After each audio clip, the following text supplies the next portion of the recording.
design later. And we've been saying, how close to human levels of performance and speed could we get in an ordinary task like moving boxes around on a conveyor? And we're getting up to about 2/3 of the speed that a human operates on average. And this robot is using both hands, it's using its body, it's stepping. So it's really an example of dynamic stability, mobile manipulation, and mobile perception. Here, we actually have two atlases. Now, everything doesn't go exactly the way it's supposed to.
That's Spot Mini. He'll be back in a little while.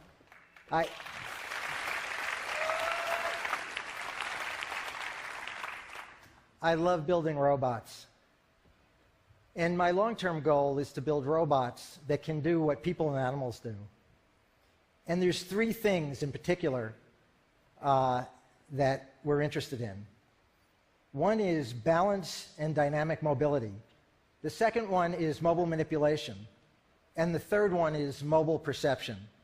So dynamic mobility and balance. I'm going to do a demo for you. I'm standing here balancing. I can see you're not very impressed. Okay, how about now? How about now? Those simple capabilities mean that people can go almost anywhere on Earth on any kind of terrain, and we want to capture that for robots. What about manipulation? I'm holding this clicker in my hand. I'm not even looking at it, and I can manipulate it without any problem. But even more important, I can move my body while I hold the manipulator, the clicker, and stabilize and coordinate my body, and I can even walk around. And that means that I can move around in the world and expand the range of my arms and my hands and really be able to handle almost anything. So that's mobile manipulation. And all of you can do this.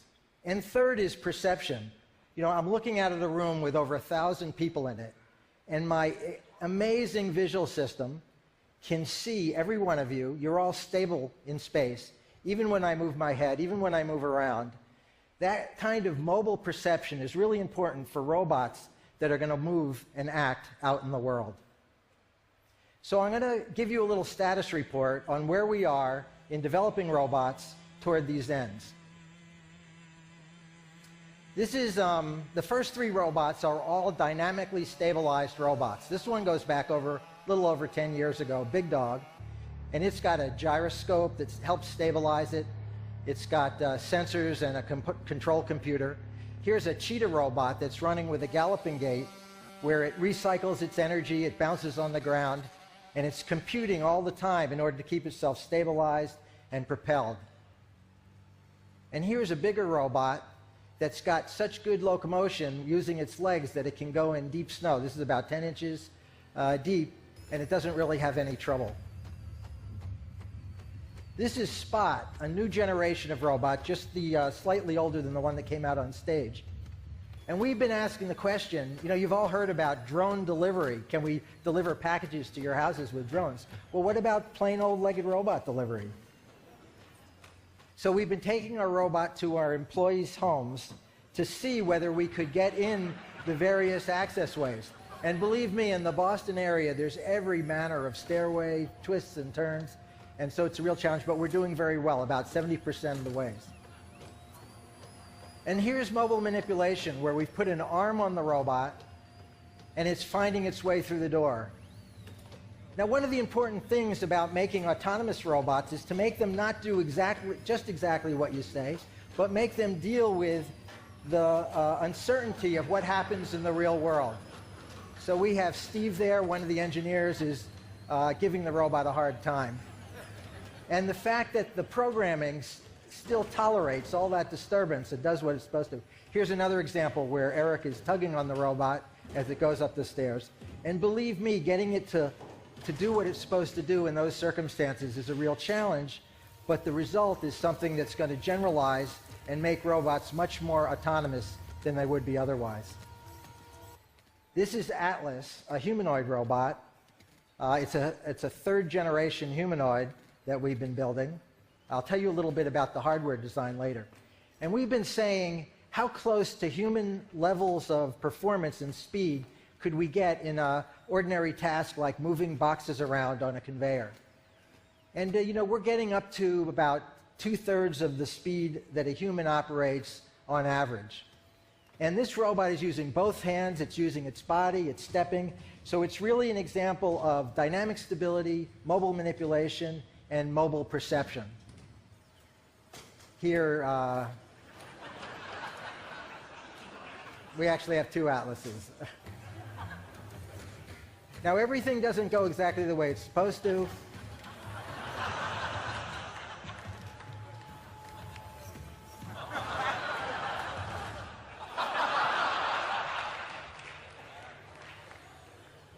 And here's our latest robot called Handle.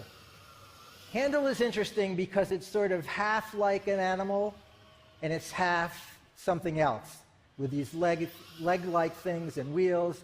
It's got its arms on in kind of a funny way. But it really does some remarkable things. It can carry 100 pounds. It's probably going to lift more than that, but so far we've done 100. It's got some pretty good rough terrain capability, even though it has wheels.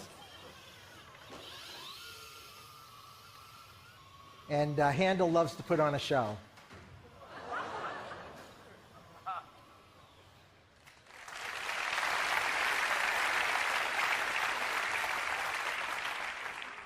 I'm going to give you a little bit of robot religion. A lot of people think that a robot is a machine where there's a computer that's telling it what to do, and the computer is listening through its sensors. But that's really only half of the story. The real story is that the computer is on one side making suggestions to the robot, and on the other side are the physics of the world. And that physics involves gravity, friction, bouncing into things. And in order to have a successful robot, my religion is that you have to do a holistic design where you're designing the software, the hardware, and the behavior all at one time, and all these parts really intermesh and cooperate with each other. And when you get the perfect design, you get a real harmony between all those parts interacting with each other. So it's half software and half hardware plus the behavior. We've done some work lately on the hardware where we tried to go, on the picture on the left is a conventional design where you have parts that are all bolted together, conductors, tubes, connectors. And on the right is a more integrated thing. It's supposed to look like an anatomy drawing. And using the miracle of 3D printing, we're starting to build parts of robots that look a lot more like the anatomy of an animal. So that's an upper leg part that has hydraulic pathways, actuators, filters, all embedded, all printed as one piece. And the whole structure is developed with the knowledge of what the loads and behavior are going to be, which is available from data recorded from robots and simulations and things like that. So it's a data-driven hardware design. And using processes like that, not only the upper leg, but some other things, we've gotten our robots to go from big, behemoth, bulky, slow, bad robots, that one on the right, weighing almost 400 pounds, down to the one in the middle, which was just in the video, weighs about 190 pounds, just a little bit more than me. And we have a new one, which is working, but I'm not going to show it to you yet, on the left, which weighs just 165 pounds with all the same strength and capability. So these things are really getting better very quickly. So it's time for Spot to come back out, and we're going to demonstrate a little bit of mobility, dexterity, and perception. So this is Seth Davis, who's my robot wrangler today, and he's giving Spot some general direction by steering it around, but all the coordination of the legs and the sensors is done by the robot's computers on board. The robot can walk with a number of different gaits. It's got a gyro, or a solid-state gyro, an IMU on board. Obviously, it's got a battery and things like that. Now, one of the cool things about a legged robot is it's omnidirectional. In addition to going forward, it can go sideways. It can turn in place. And this robot's a little bit of a show-off. It loves to use its dynamic gaits, like running. And it's got one more.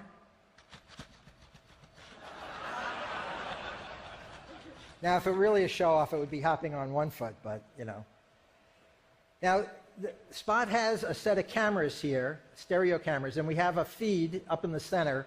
It's kind of dark out in the audience, but it's going to use those cameras in order to look at the terrain right in front of it while it goes over these obstacles back here. Now, for this demo, Seth is steering, but the robot's doing all its own terrain planning. This is a terrain map where the data from the cameras is being developed in real time, showing the red spots, which are where it doesn't want to step, and the green spots are the good places. And here it's treating them like stepping stones. So it's trying to stay up on the blocks, and it adjusts its stride. And there's a ton of planning that has to go into an operation like that, and it does all that planning in real time, where it adjusts the steps a little bit longer or a little bit shorter. Now we're going to change it into a different mode, where it's just going to treat the blocks like terrain and decide whether to step up or down as it goes. So this is using dynamic balance, dynamic mobile perception, because it has to coordinate what it sees along with how it's moving. Now, the other thing Spot has is a robot arm.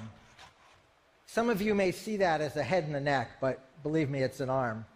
And Seth is driving it around. Now, he's actually driving the hand, and the body is following. So the two are coordinated in the way I was talking about before, and the way people can do that.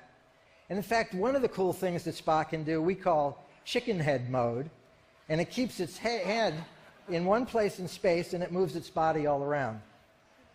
There's a variation of this that's called twerking, but we're not gonna use that today.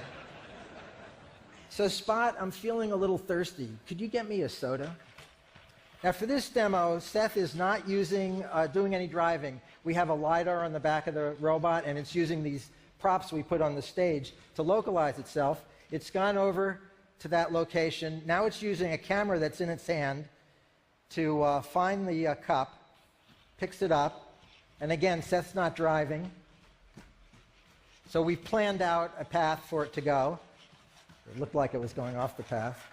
And now Seth's going to take over control again because I'm a little bit chicken about having it do this by itself. Thank you, Spot.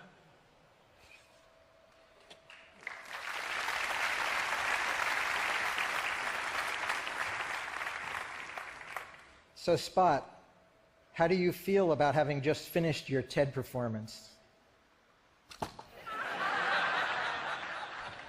Me too. Thank you all, and thanks to the team at Boston Dynamics who did all the hard work behind this.